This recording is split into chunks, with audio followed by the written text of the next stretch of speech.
So this week we will be discussing the exalted status of the Jewish people. So in Derech Hashem he describes one aspect of that, and here in Das Tevunos he's going to describe another aspect. What we discussed in Das Tevunos, in Derech Hashem, several years ago, I'm sure everyone remembers, but for those that don't remember, I'll just rehash it a little bit. In Derech Hashem, after Adam sinned, the first man sinned, the whole goal of humanity was to bring humanity back to the level of Adam before he sinned. Yeah. So the original goal was that all of humanity should be returning to that level. That not just no specific group of people should return to that level, but all humans. And what happened? Unfortunately, the world continued in its path of wickedness, and there was nobody that decided that they were going to live a spiritual life to return to the level of Adam before he sinned. So it became that the only person who decided to take on that mission was Abraham. So it became that Abraham and his descendants would be the ones to return the world to Adam before he sinned. So it went from being a situation where the entire world would be responsible to going back to that level, to that it would be one nation to serve as an example for the rest of the world, and through that nation the world will return to Adam before he sinned. And the Ramchal writes how even after Abraham, the other nations were still given the chance. We know the famous Medrash, before Hashem gave the Torah, he asked the other nations if they wanted. The idea was not just to give them some laws to live by, but the idea was to give them one last chance to be that treasured nation of God that will be responsible for fulfilling humanity's purpose, for fulfilling the world's purpose, which is to recognize the oneness of Hashem and to return the world to Adam before he sinned. And we see that it was only the Jewish people who took the bull by the horns and did that. So once that happened, it was the Jewish people that became the focus of creation. So when people say that Jews run the world, the way they're saying it is wrong, but in a sense, there is an aspect where what spiritually happens in the world is dependent on the Jewish people. That's why Nefesh Chaim writes that when a Jew thinks an impure thought, it's worse than what Titus did in the Holy of Holies with the harlot. Right? Titus took a harlot into the Holy of Holies and he unraveled the Sefer Torah and he sinned with her on it. It says when a Jew thinks an impure thought, it's worse than what Titus did. The reason was because Titus wasn't a Jew. He was a member of the Roman Empire, and his actions only affected the physical world. But when a Jew does something, whether it's a mitzvah or whether it's a sin, God forbid, that affects all of the spiritual worlds. And the reason that only Jews have that impact is because the Jewish people were the only ones that said, we're going to fulfill our purpose as human beings to return humanity to the level of Adam before he sinned.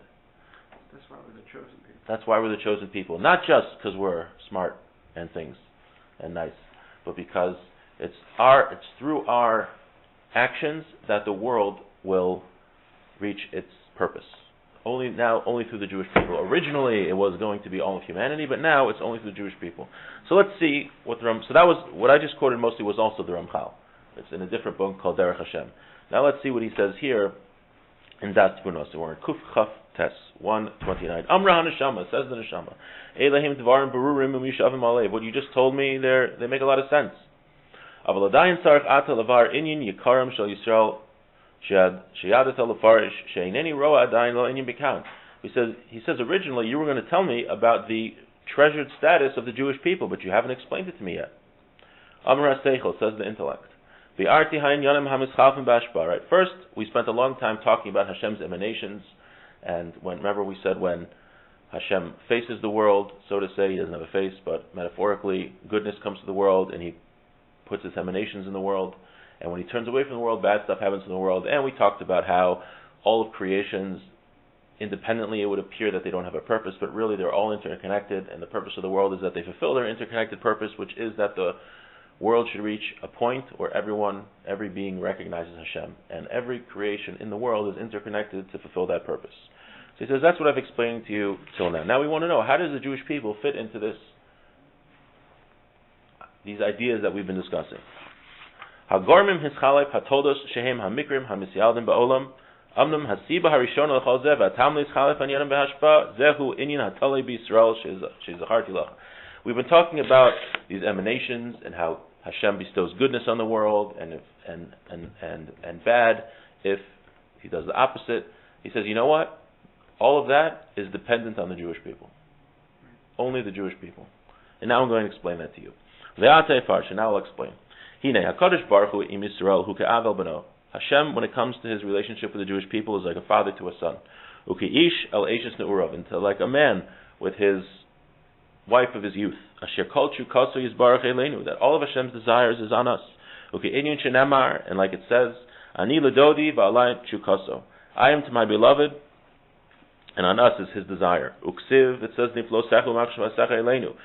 Hashem, your wonders and your thoughts are on us. V'chein ne'amar upanisi aleichem, I will turn to you. V'erbeisi eschem, and I'll make you great. V'hainu, what that means, ki HaKadosh Baruch Hu ta'iv, Hashem desires, kiviyachol, so to say, l'ishtasheh b'brua v'samech bam.